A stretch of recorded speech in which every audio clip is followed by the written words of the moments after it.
lighting the candles. Hi, Matt, if you're really there.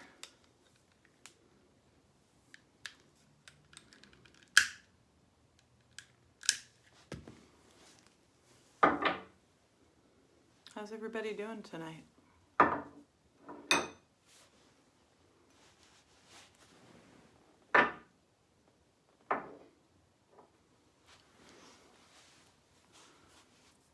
Hi, Jade. Oh, good. You're on with sound and everything. Okay, cool. Hi. Whoops. What am I doing? I'm just trying to scroll back. Hi, Steve. Steve, thanks for sending me all the good stuff, by the way. I don't know if you caught me saying the other night that I watched that video you sent me last week from the Agape Center. So, I was thinking about how much I talked last night during this meditation, and that I was kind of a little bit hyper, and I like to have like a soothing voice. And hi, Jimmy Talon. Hi, Misan. And I was a little lively, which whatever, but sometimes when I listen to other people's guided meditations, they have a lot of silence in their guided meditations, which maybe if we were in a room together, I would have more silence. But I feel like if you're tuning into something like this, you might be tuning in for having me talk you through it, because you could do the silence on your own at home. Maybe that's not true, but that's how I feel.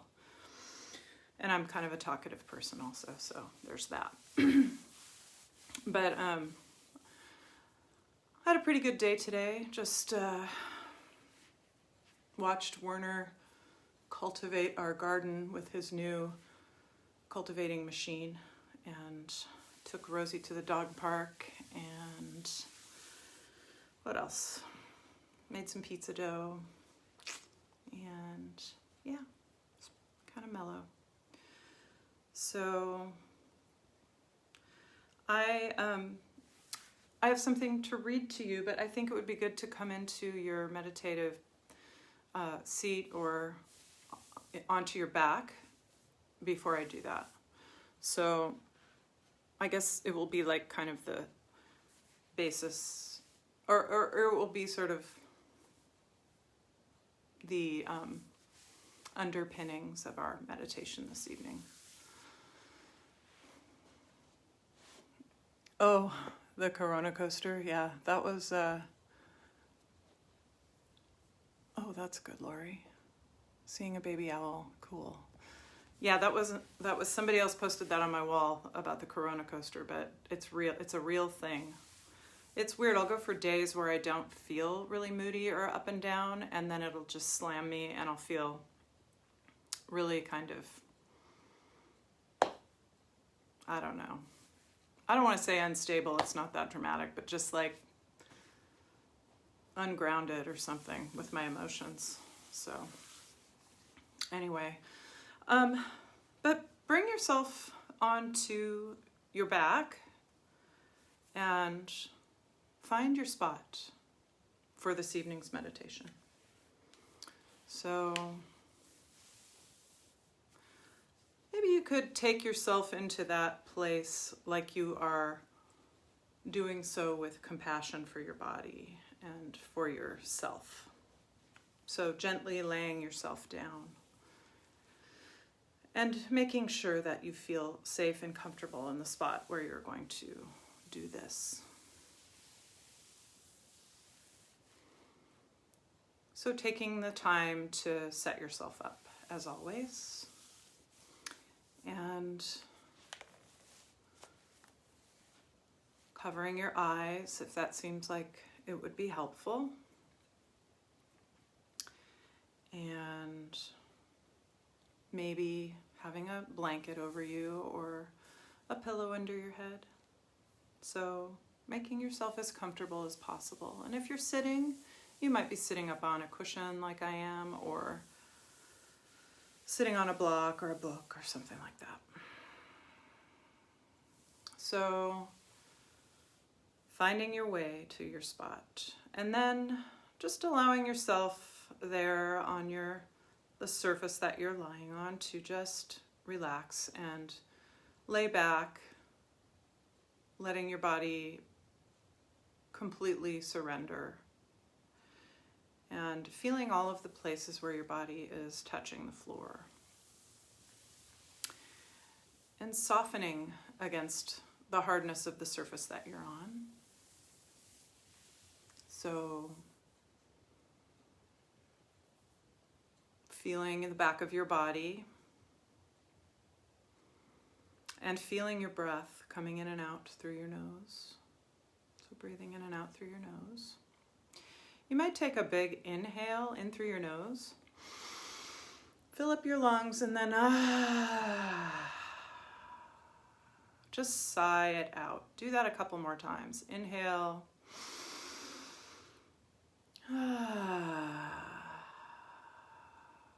Just let all the air out. One more time. Inhale through your nose. Filling your lungs and then sighing. And as you let out the big sigh, just let your body relax even further and surrender even further. And then just immediately bring your attention to your jaw. And notice if you're holding on to any extra tension in the jaw. Most likely you are. So see if you can soften the jaw. So maybe open your mouth and stretch it a little bit, or just allow your teeth to part and the lower jaw to be kind of looser.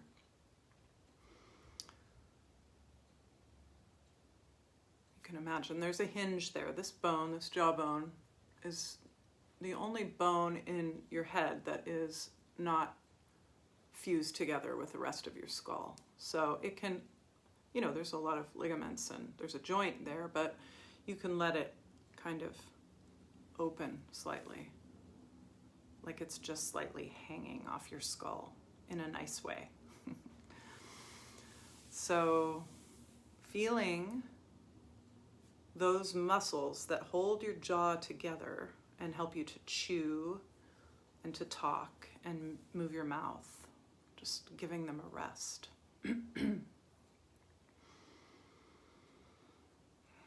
Just taking a breath into those jaw muscles. I'm feeling the roof of your mouth getting kind of wider, and it's a dome shape, but like it's widening. There's more room there. More room in your throat. So when you swallow, it's easy to swallow, it's gentle, there's no strain in your muscles. So if you're in a position where your neck or throat are compromised at all, just gently kind of reassemble yourself. And that might include straightening your head out or finding the natural curve in the back of your neck so that the airway can be completely open. And then feeling that in your nostrils as well, that they're open and unobstructed and the air can flow in and out of your body freely. Sometimes we have reasons why that doesn't happen. Maybe we're sick or we have something with our nose, like a deviated septum or something. I know my son my oldest child he's had his nose broken a few times and he needs to have it surgically fixed, but he's made some progress just by breathing more consciously in and out through his nose. So, feeling the breath, feeling how easily the breath comes in and out without any effort on your part.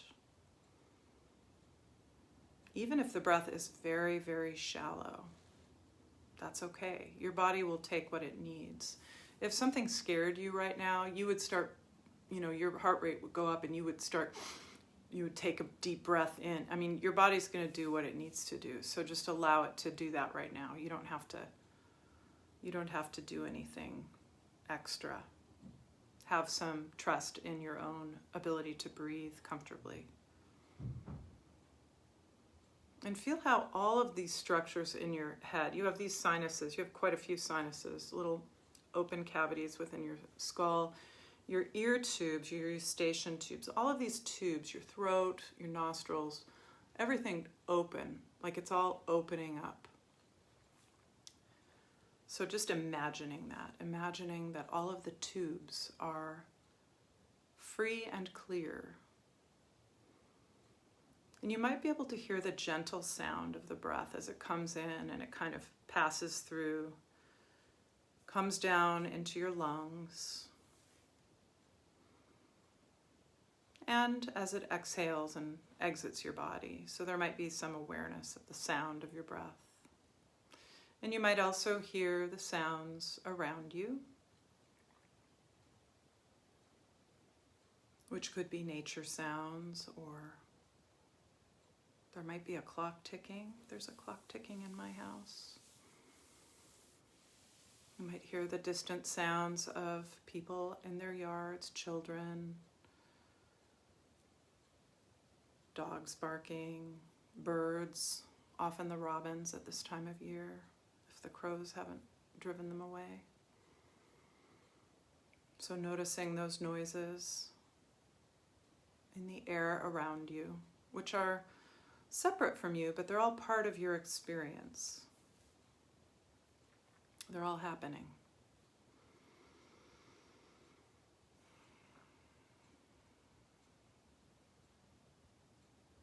And just kind of scanning through your body now, bringing yourself further down out of your head, through your neck, into your chest, and feeling the rise and fall of your chest and your belly with the breath.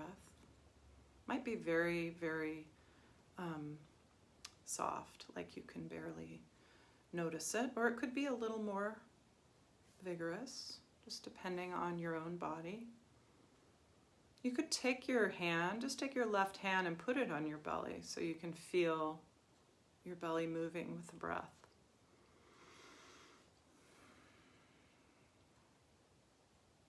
Just kind of noticing the rhythm of your breath. And feeling the heaviness of your legs. You could take your hand and bring the backs of your hands back to the floor with your palms facing open. You might feel like the hands kind of soften, the palms soften, and the hands curl. The feet are heavy, the heels against the floor. The softness of the soles of your feet and toes. Just kind of checking yourself out, noticing if there's anywhere in your body where you feel resistance or you feel tension or some kind of struggle. Perhaps struggling with letting go of your body, softening. And just be aware of that. When you have resistance in your practice, you know that you're practicing. It's something to work with. That energy of resistance lets you know that you're practicing. I mean, if you just fall asleep while you're practicing, maybe that's what you need, so I wouldn't criticize it, but that could be a whole different state than working with your own resistance and your own struggling. So one of the reasons that we practice meditation, that we have a practice, a mindfulness practice, is to work with various mind states and states of resistance. And so noticing what comes up for you. You might be also sometimes unaware of the places in your body that are tense because you're so habituated to them or you're so used to it, I remember when I started doing yoga, actually it wasn't right when I started, but I remember doing a partner exercise with this man who I don't think I ever saw him again. He was a young man. And his shoulders were so soft. They were muscular, but the muscles were free of hardness and knots, and I just remember thinking, because my shoulders are, I don't know, they're pretty tight and knotted, and I always have a knot in my shoulder somewhere, or my neck, and I just remember being so amazed by that.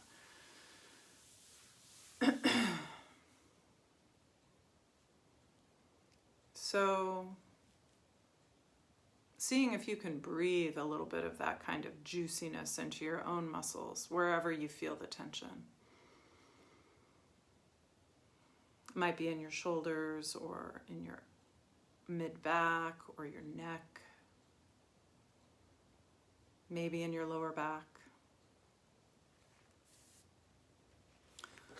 So just bringing yourself into this more relaxed state where you can be alert and awake, but also very calm and observant. So I'm going to read this. This is a teaching of the Buddha. This is from the Bhattacharya Sutra. Let not a person revive the past, or on the future build his hopes. For the past has been left behind, and the future has not been reached. Instead, with insight, let him see each presently arisen state. Let him know that and be sure of it, invincibly, unshakably. Today the effort must be made. Tomorrow death may come, who knows? No bargain with mortality can keep him and his hordes away. But one who dwells thus ardently, relentlessly, by day, by night, it is he, the peaceful sage, has said, who has had a single excellent night. It is he, the peaceful sage, has said, who has had a single excellent night.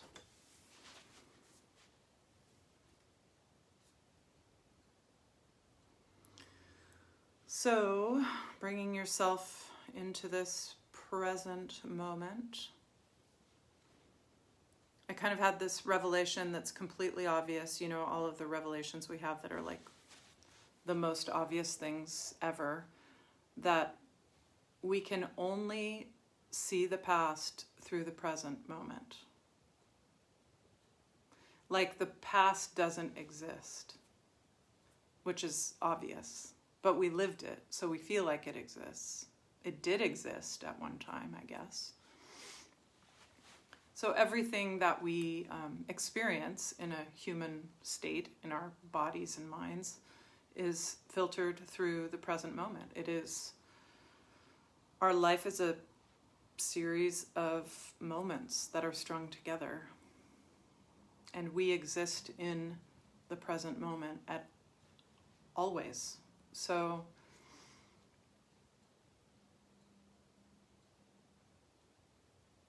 I guess meditation is a practice of attuning yourself to your moment by moment experience in a more complete and vibrant way, you might say. So we practice in various ways with various tools, bringing ourselves into the awareness of the present moment, so that when we go out into our lives, we can do that in a more conditioned way. Like when we feel stressed, rather than freezing and tensing up, we might take a breath. Or when we start to have anxiety about what's going to happen, we can remind ourselves that we are only able to be in the present moment. So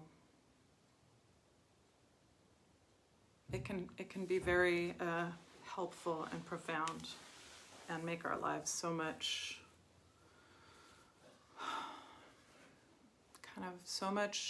richer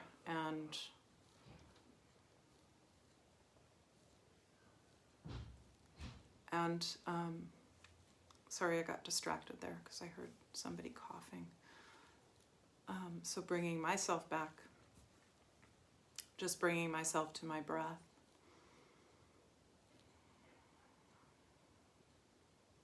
So feeling your breath coming in and out through your nose, reminding you.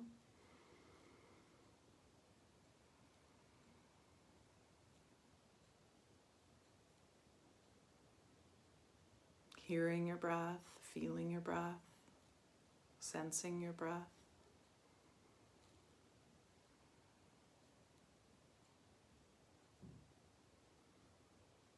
And just noticing if there's anywhere else in your body where you can further release so that you can use all of the energy of this practice to be alert and present and aware of your breath. So that wherever the struggle is, you notice it. And perhaps you can release it, you can let it go. That expression can be so hard to work with. Let it go. What does it mean? With your body, it could mean just softening and releasing tension. With your mind and your thoughts, what does it mean to let it go? Could mean to observe and to acknowledge things that come up, but bring yourself again back to your breath so that you're not going down any paths in your mind that are disturbing your experience too much. So there's just like this experience of awareness as you're breathing, coming from some place of being a witness.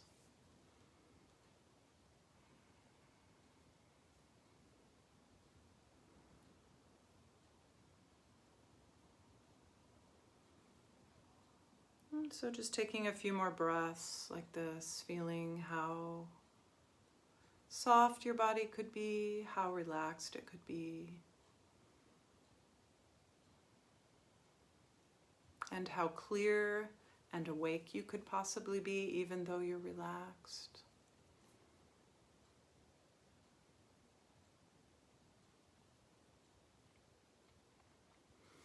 And I'm going to read this sutra to you one more time, the Baddha Karata Sutra, or part of it. Let not a person revive the past or on the future build his hopes. For the past has been left behind, and the future has not been reached. Instead, with insight, let him see each presently arisen state. Let him know that and be sure of it, invincibly, unshakably. Today the effort must be made. Tomorrow death may come. Who knows? No bargain with mortality can keep him and his hordes away. But one who dwells thus ardently, relentlessly, by day, by night, it is he, the peaceful sage has said, who has had a single excellent night. So if you're going to come back to your seat, you could bring this body, this relaxed body, over onto your side and come back up to your seat and find your long spine, or you can stay where you are. And if you're coming back up to your seat, just finding your spine, letting your shoulders relax. Hi, Wilkie. Bringing your head right on top of your shoulders, on top of your rib cage, over your pelvis. So lining yourself up nicely and comfortably. And then bringing yourself back to the breath for a few comfortable, balanced breaths. I like this idea of a single excellent night.